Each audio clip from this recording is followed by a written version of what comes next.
라는 제목으로 오늘 말씀을 나누겠습니다. 여러분, 이제 우리가 성경을 볼 때 되게 중요한 관점들이 있는데요. 이제 성경들마다 이제 일종의 이제 관점이라고 해서 이제 저자들이 있지요. 여러분, 이제 성경을 읽으실 때 항상 우리가 저자들을 생각을 하셔야 됩니다. 마태복음은 마태가 썼는데 이제 성경의 저자들이 관점을 가지고 써요. 근데 물론 이 모든 성경의 저자들은 성령의 영감으로 이 성경을 썼어요. 그러니까 이게 뭐 우리가 신학으로 좀 들어가면 뭐 이제 요 귀에서 귓가에서 우리에게 뭐 하나님께서 속닥속닥 해가지고 그거 그냥 그대로 받아 적었다, 이 입장이 아닙니다. 그러니까 굉장히 이제 보시면은 마태나 이제 누가나 이제 조금만 비교를 해보시면 글 쓴 그 문체가 달라요. 문체가. 그러니까 그거 있으시죠? 뭐 저도 이제 공부를 하는데 어제도 이제 박사 논문 통과하신 분들, 그분들의 논문을 좀 읽어봤어요. 같이 이제 나누면서. 야, 근데 글 쓰는 수준이 틀립니다. 그러니까 제가 못 쫓아간다는 거죠. 무슨 말인지 아시겠죠? 그분들이 뛰어난다는 거죠. 근데 단어를 쓰는 게 달라요. 그러니까 이 누가는 의사라고도 하지요. 그리고 바울이 또 굉장히 배운 사람이잖아요, 그 당시에. 근데 바울이 쓴 글들과 지금 이 베드로가 쓰는 글과 지금 이때 마태가 지금 쓰는 글과 이 문체들이 다 다릅니다.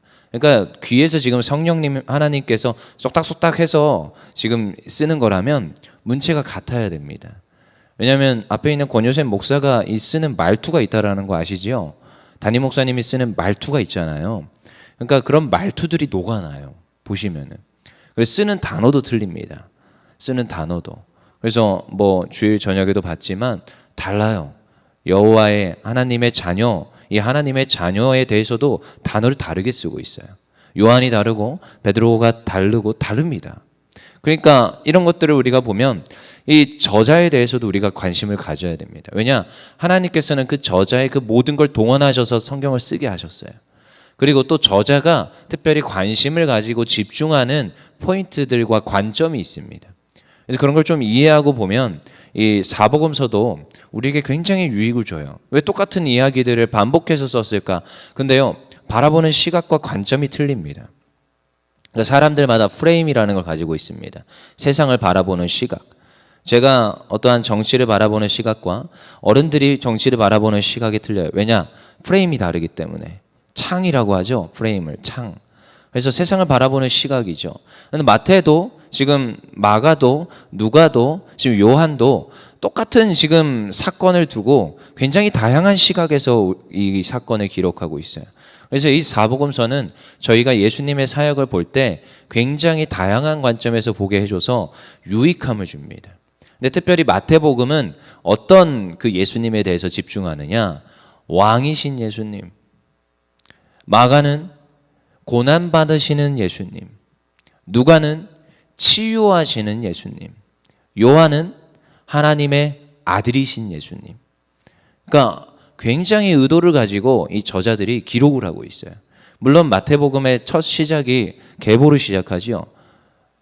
읽는 독자를 누구로 대상으로 생각하는 거예요? 그러니까 유대인들입니다. 그러니까 유대인들에게 누구를, 예수님을 소개하는데 왕이신 예수님을 소개해야 되는 거예요. 그러니까 오늘 이 시험을 받으시는 장면도 왕이신 예수님을 드러내고자 의도적으로 조금씩 다르게 기록을 하고 있다는 것을 우리가 조금만 비교해 보면은 발견을 하게 돼요.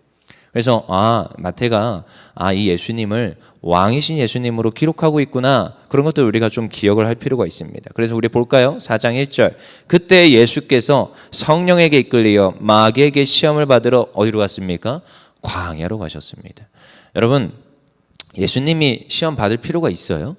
사실 솔직히 그 위에 우리가 어제는 보지 않았지만 세례를 받으신 예수님, 뭐 세례 받고 지금 시험 받을 필요가 있습니까? 예수님 하나님이신데 하나님이십니다.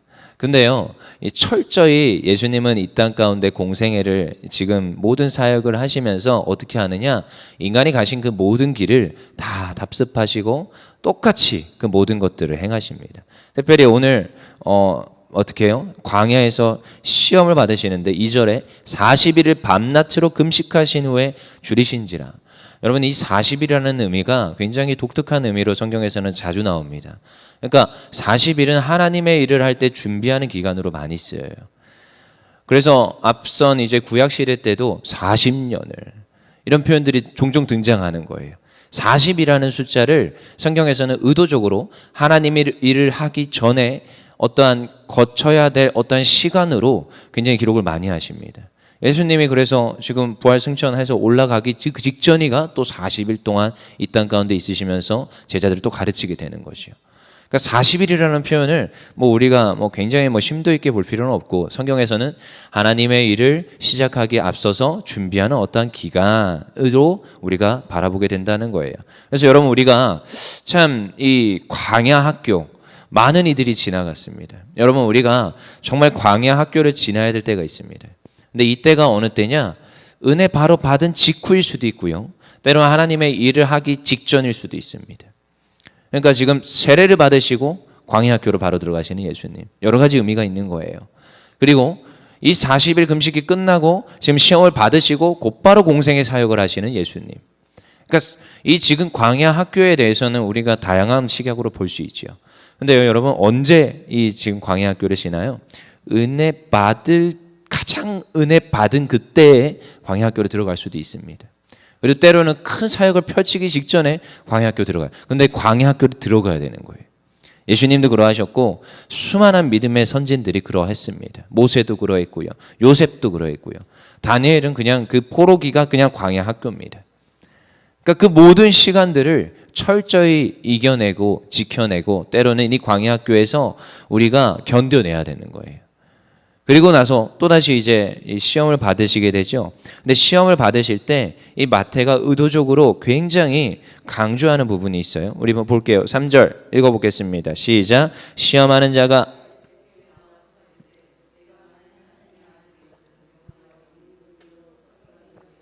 아멘. 네, 많은 이들이 이 본문을 보면서 돌들로 떡덩이 되게 하라. 요거에 굉장히 관심을 가지죠. 맞는 말입니다. 근데 여러분 돌들로 떡덩이가 되게 하라. 그 앞에 여러분 성경에는 그냥 아무 이유 없이 이렇게 글을 쓰지 않아요. 돌들로 떡덩이가 되게 하라. 그 앞에 뭐라고 써 있습니까? 하나님의 아들이거든. 이게 굉장히 중요한 말인 거죠. 이게 if 가정법에서는 뭐뭐 한다면 뭐뭐뭐뭐 할 것이다. 이 말들이 종종 등장하는데 강조는 어디에 있느냐? 이 지금 이거 하는 게 중요한 게 아닙니다. 뭐뭐 한다면 이게 되게 중요한 거예요. 그러니까 지금 하나님의 아들이어든 뭐 하라고요? 지금 이렇게 하라는 거예요. 그러니까 그것을 이제 무찌르시죠. 그것을 무찌르실 때 그 근본적인 예수님의 대적 방법이 뭐예요? 말씀입니다. 기억하십시오. 읽어보겠습니다. 4절 시작. 예수께서 대답하여 이르시되 기록되었으되 사람이 떡으로만 살 것이 아니요 하나님의 입으로 나오는 모든 말씀으로 살 것이라 하였느니라. 아멘. 어디 말씀을 인용한 거예요? 신명기 8장 3절의 말씀을 인용한 거예요. 말씀으로 그 악한 마귀를 대적합니다. 여러분 사탄 마귀가 침투하여 들어올 때 우리들을 넘어지게 할 때 쓰는 방법 중에 하나는요. 말씀을 뺏어가고요. 말씀을 희미하게 하고요. 말씀을 기억나지 않게 합니다. 근데요. 말씀으로 대적하면 떠나가게 되어 있습니다. 이게 말씀의 권능이고 힘입니다. 그러니까 마귀를 대적할 때 방법을 우리가 예수님의 이 지금 대적 방법을 통하여서 배우는 거예요. 근데요. 예수님은 누구라고요? 하나님의 아들이라는 것입니다. 여러분 하나님의 아들. 여러분 누굽니까? 왕이신 그분의 아들. 왕자이시고. 그러니까 사실 통치자를 말하고 있습니다. 왕이신 그분. 그러니까 우리도 하나님의 자녀죠. 우리도 누구예요? 왕자예요, 왕자. 그러니까 이게 정체성이 굉장히 다른 겁니다. 우리는요, 날마다 이 정체성으로 살아가는 거예요. 저도요, 그렇게 잘난 척 많이 하는 사람 아닌데 아이들에게는 일부러 잘난 척 많이 해줍니다. 그리고 의도적으로 또 얘기를 해줍니다. 내가 너네들한테 이렇게 하는 이유는 자존감을 높여라. 너희들이 어디 가서 세상에서 찌그러져 있을 이유가 없다. 하나님의 자녀다. 당당해라. 강자 앞에서 더 당당하고 물론 약자 앞에서는 약해져라. 그들을 섬겨주라. 근데 당당하고 강해야 되는 거예요. 왜요? 우리 하나님 자녀이기 때문에. 그래서 하나님 백으로 세상과 맞짱든다 이 말이요. 하나님이 왕이시기 때문에 우리도 동등한 하나님의 왕된 자녀의 역할을 감당해야 된다는 거예요. 그래서요, 오늘도 그 예수님께서 마귀를 대적하십니다. 그리고 나서 또 마귀가 또 시험하죠. 예수를 거룩한 성으로 데려다가 성전 꽃뜨기에 세우시고 6절 읽어보겠습니다. 시작. 이르되 내가 만일 하나님의 아들이여든 뛰어내리라. 뛰어내리라. 뛰어내리라. 어떻다고요? 누구의 아들이여든 하나님의 아들이여든. 계속 질문하는 거예요. 다시 읽어보겠습니다. 그 뒤에 기록되었을 때 시작. 그가 너를 위하여 그의 사자들을 명하시리니 그들이 손으로 너를 받들어 발이 돌에 부딪히지 않게 하리로다. 이렇게 이제 지금 이제 말씀으로 대적하니까 말씀으로 인용한다는데, 여러분 이게 사탄 마귀가 참 간계한 게, 여러분 잘 생각해 보십시오. 하와 때도요 말씀으로 물어보는 거예요. 사실은 야, 이게 얼마나 간계한지 모릅니다. 여러분 그래서 창세기에 가서 그 본문들을 잘 비교하십시오. 태초에 아담에게 주신 말씀과 하와가 지금 뱀에게 말하는 말이요 달라요. 아담에게 하나님이 주신 말씀은 네가 선악을 알게 하는 나무의 열매를 먹으면 반드시 뭐하리라? 반드시 죽으리라. 거기는 must, 죽는다는 거예요. 반드시 죽는다. 근데요, 나중에 뒤에서 하와가 대답하는 건 죽을까 하노라예요. should를 쓰고 있습니다. 그러니까 죽을 수도 있어, 이 말인 거예요. 굉장히 다른 겁니다. 굉장히 다른 거예요. 그러니까 지금 그 말씀을 살짝 비꼬게 하는, 그리고 그런 의심을 살짝 집어넣고, 그리고 나서 이제 선악을 알게 하는 나무의 열매를 보니까 야, 저게 보암직도 하고 먹음직도 하고 지혜롭게 하는 거 탐스럽게, 이제 그 욕심이 싹 들어옵니다. 마귀가 하는 역할이 뭐예요? 말씀을 살짝 비틀게 해요. 말씀을 살짝 비틀게 해요. 야, 이렇게 기록되었어. 너 그러니까 할 수 있잖아. 이 말인거든. 근데 그 말씀의 그 본질의 그 뜻은 그게 아닙니다. 돌이켜보면 우리가 시편 91편 11절 12절 여러분 읽어보십시오. 91편을 쭉 읽어보세요. 진짜로 지금 뛰어내리라의 이 본문에 지금 대입할 수 있는 말씀인지. 그렇지가 않습니다. 여러분 성경을 그냥 펼치시고, 여러분 성경의 말씀들이 여러분 제대로 해석이 돼야 되고 제대로 받아들여져야 되지, 이걸 곡해 해석하고 나의 영광을 드러내고 내가 잘 살게 하시는 하나님의 말씀이야. 때론 그렇지 않을 때도 있습니다. 때로는 우리와 고난의 길을 가게 하는 말씀일 수 있고요. 여러분 사람이 자기의 길을 계획할지라도 그 길을 인도하시는 이는 여호와 하나님이시라. 이 말씀이 우리로 하여금 날마다 잘 되게 하신다 말씀입니까? 아닙니다. 때로는 내가 하나님 저 국무총리 되고 싶습니다. 하나님 저 높은 자리에 올라가고 싶습니다. 하나님 열심히 공부하고 정치권에도 나가고 하나님 제가 잘해보겠습니다. 사람이 자기 길을 계획했습니다. 근데요 모든 시험마다 다 낙방하네요. 직장이요? 직장도 안 주시네요. 하나님이 맨날 백수 골방에 있게 하시네요. 근데요 그게 하나님 뜻일 수 있습니다. 그게 하나님 뜻일 수 있습니다. 누가 그 성경의 말씀이 너 잘 될 거야 말씀입니까? 아닐 수 있습니다. 그러니까 성경은 성경 그대로, 성경이 말씀하는 바가 우리에게 주시는 말씀이 무엇인지 다시 한 번 더 곱씹어 봐야 되고, 본문 안에서 하나님께서 왜 이 말씀을 주셨나 고민해 봐야 됩니다. 때로는 그게 고난의 길일지라도 이게 또한 하나님께서 주시는 내 삶의 하나님의 뜻이구나 받아들일 수 있어야 됩니다.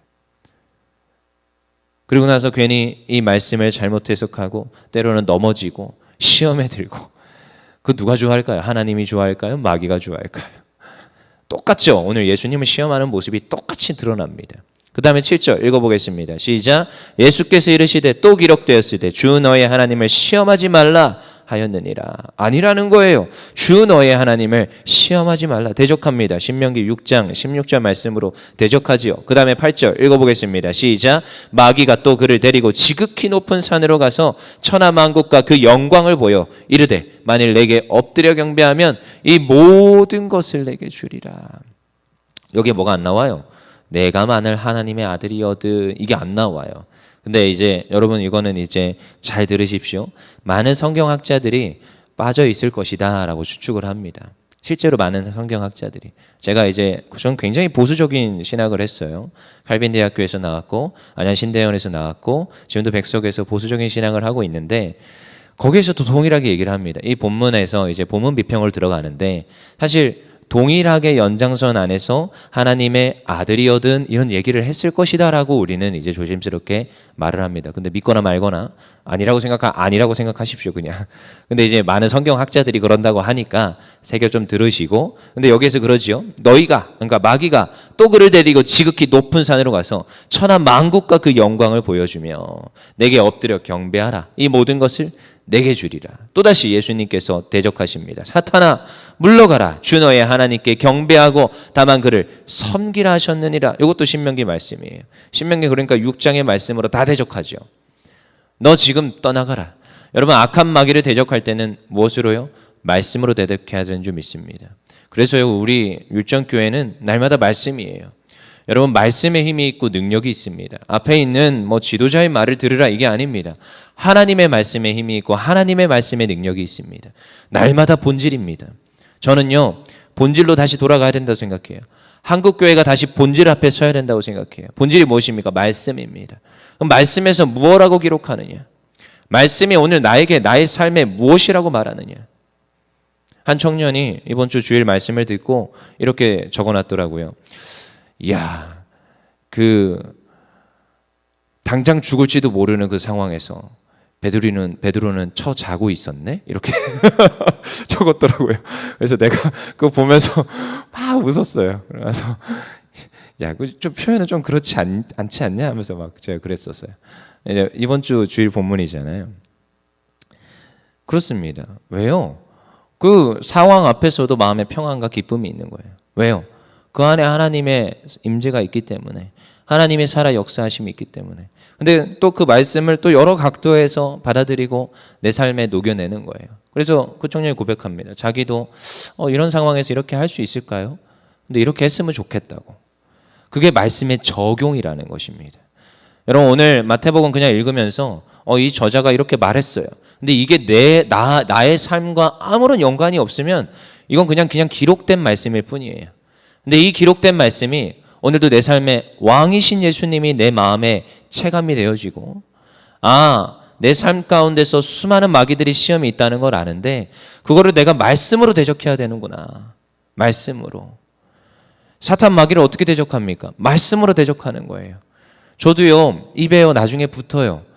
그러니까요 베드로가 나중에 이제 여러 가지로 하잖아요. 사탄 마귀가 떠나가게 하는데 어떻게 떠나가게 할 수 있습니까? 그게 권능이 있습니까? 사탄아 떠나가라 이런다고 떠나갑니까? 안 떠나갑니다. 고백하셔야 됩니다. 예수 그리스도의 이름과 성령의 이름으로 명하노니 떠나가라. 이게 예수님을 믿는 자들의 선포이고요. 그 입술의 권능입니다. 이것도 다 어디서 와요? 성경에 있는 말씀들이에요. 말씀들. 예수의 이름으로 대적하는 거예요. 왜요? 예수님이 우리에게 그 이름을 주셨어요. 그러니까 예수 이름 앞에 떠나가는 거예요. 벌벌벌벌 떠나가는 거예요. 그러니까 오늘도 이 말씀으로 우리가 대적하는 것입니다. 그랬을 때 11절 이에 마귀는 예수를 떠나고 천사들이 나와서 주정드니라. 그 예수님이 굳이 시험 당할 이유가 하등 없었지만 예수님이 보여주시는 거예요. 그분이 세례도 받으시고 그분이 광야길도 가시고 그분이 그 모든 말씀으로 악한 마귀를 대적하여서 승리하시고 이제 사역을 펼쳐가시며 그 사역에서 치유하시고 가르치고 전파하시다가 나중에 십자가에서 온전히 죽으시고 다시 부활하시는 그 모든 과정을 통하여서 우리에게 보여주시는 거예요. 우리도 예수님을 쫓아가는 겁니다. 예수님의 그 발자취를 쫓아가는 겁니다. 그래서요 우리도 때로는요 광야학교에 들어갈 수 있고요 때로는요 우리도 시험 당할 수 있습니다. 근데 그때마다 우리는 예수님이 갔던 그 발자취를 쫓아서 행하기만 하면 돼요. 말씀에 의지하여서 선포하면 돼요. 때론 넘어질 수 있습니다. 다시 일어나면 됩니다. 기도할 바를 모릅니까? 주기도문 알려주셨습니다. 기도 이렇게 해라. 그 모든 사역 가운데 어떻게 하라고요? 가르치고 전파하고 날마다 치유하는 사역들이 일어나야 되는 것입니다. 그래서 오늘도 우리가 말씀에 근거하여서 예수님의 이 모든 발자취를 쫓아가기를 원합니다. 오늘도 기도할 때 예수님이 하였던 그 발자취들을 되새기며 하나님께 기도하기를 원합니다. 여러분 기도하실 때 가장 먼저 하나님 저의 삶에 이렇게 역사해 주세요. 하나님 저의 자녀들 하나님 치유하여 주시고 하나님 저의 자녀들 잘 되게 해주세요. 이 기도부터 먼저 하지 마십시오. 뭐부터 기도하는 거예요? 하나님 나라와 영광을 위하여서. 여러분 말씀을 기억하십시오. 그의 나라와 그의 의를 구하라. 그리하면 이 모든 것을 더하시리라. 여러분 기도의 철칙입니다. 그래서 담임 목사님 종종 얘기하시죠. 멀리서부터 기도해라. 저 세계 열방을 기도하고 이 나라와 민족을 위하여 기도하고 교회를 위하여 기도하고 담임 목사님 위하여 기도하고 그리고 이제 내 삶을 위해 기도하는 거예요. 근데 내 삶을 위해 기도 못해도요. 하나님은요. 이 모든 기도를 한 자들의 그 모든 삶을요. 하나님께서 책임져 주십니다. 그래서 기도하셔서 하나님께 더욱더 영광이 되며 오늘도 이 왕이신 예수님을 내 마음에 새기고 우리가 그 발자취를 쫓아가는 주님의 백성들 되기를 원합니다.